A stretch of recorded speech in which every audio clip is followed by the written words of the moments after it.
so grateful for Thomas. Patriotic members of the press,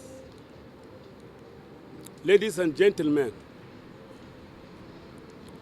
we're not going to take too long, so I will just go straight to the message at hand, which is the press release. So I read. Being the text of the address by the Chibok Area Development Association CADA, the Chibok Community Abuja, this Friday, 14th April 2023, at Unity Fountain, Abuja, in commemoration of 9 years of the adoption of the Chibok school girls. Today, 14 April 2023, marks exactly 9 years since 276 school girls of Government Secondary School Chibok were adopted in their school in the night of April 14, 2014. 57 escaped. 219 Chibok girls were missing for years until Amina Ali Keki escaped and was found on 17 May 2018. That is 25 months and 3 days after the adoption.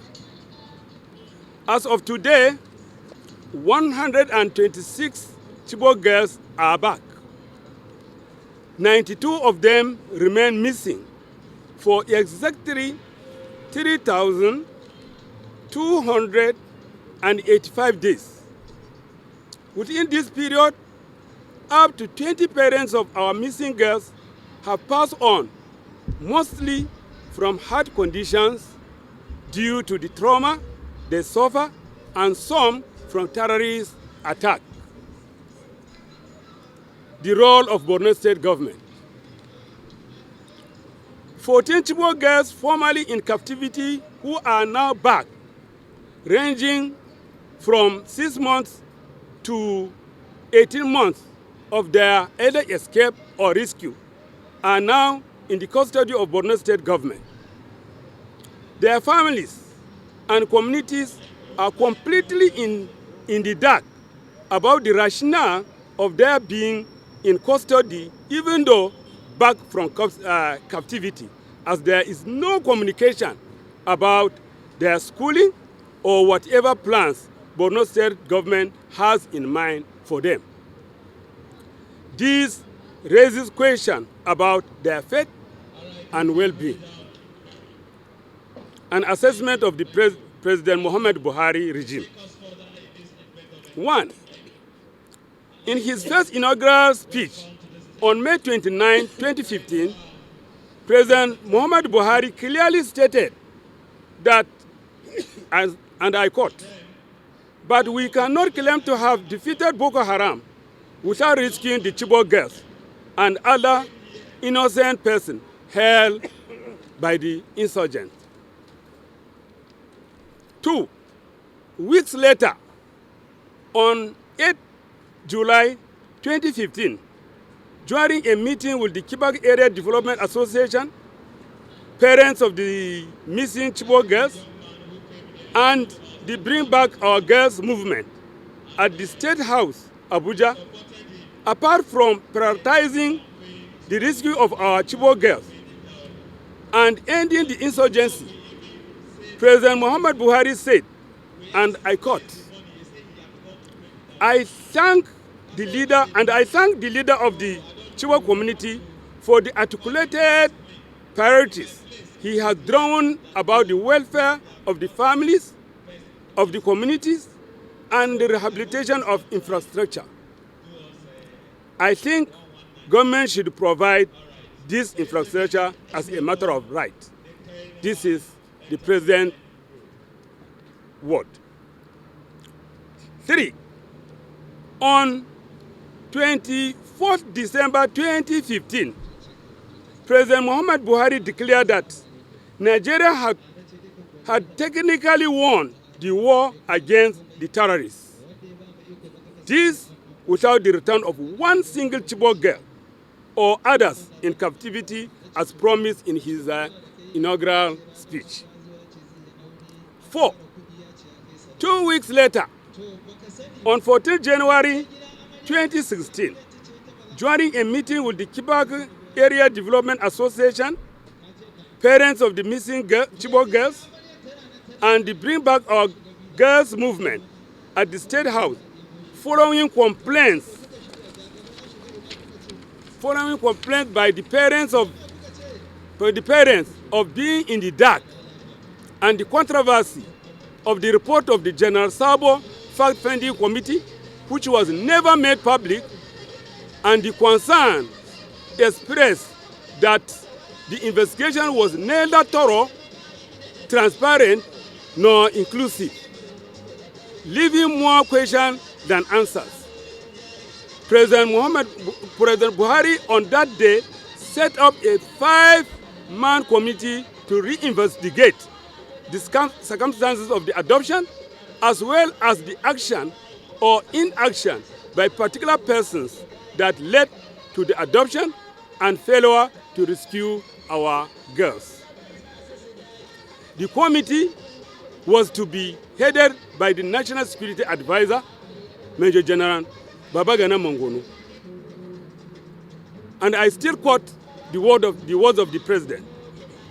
I assure you that I go to bed and wake up every day with the Chibok girls in mind. Securing the return of the Chibok girls is my responsibility. And God knows I have done my best and will continue to do my best, were some of the things he said. The investigation committee was never inaugurated, never took off, never met once till this day. 5. On 19 February 2018, 110 schoolgirls of Government Girls Science and Technical College Dapchi were abducted by the terrorists. 5 of them did not survive the attack. All of the surviving 105 of them eventually returned, except Leah Sharif, who was 14-year-old girl going to 15 years. We were told she was not released on account of her refusal to denounce her faith and remains in captivity to this day. The circumstances of the Dapchi abduction bear a striking similarity with that of our Chibok girls, indicating that no lessons were learned from the Chibok abduction, and even when promises were made to critically assess, to draw lessons, to frustrate any reoccurrence, this was never done. Leah Sharibu, as our Chibok girls, seemed forgotten and allowed to remain with the terrorists with no word to their parents in the same manner as our Chibok girls. Our appeal. Our appeal to President Muhammad Buhari as he leaves office in the next 6 weeks is to remember that he made promises that are yet to be fully fulfilled. There are 92 Chibok girls still in captivity whom he had a promise about. There are 14 Chibok girls who are back but held in custody with no information about them or any headway. There is Leah Sharibu, who is still in captivity to this day. We are also concerned about the seemingly rising confidence of the terrorists who recently shared images of their newly trained recruits. Thank you for listening. Signed, and on behalf of Kada Abuja, I am the Speaker, Keki Mute, the Chairman of Abuja branch of the Chibok Area Development Association. Thank you so much.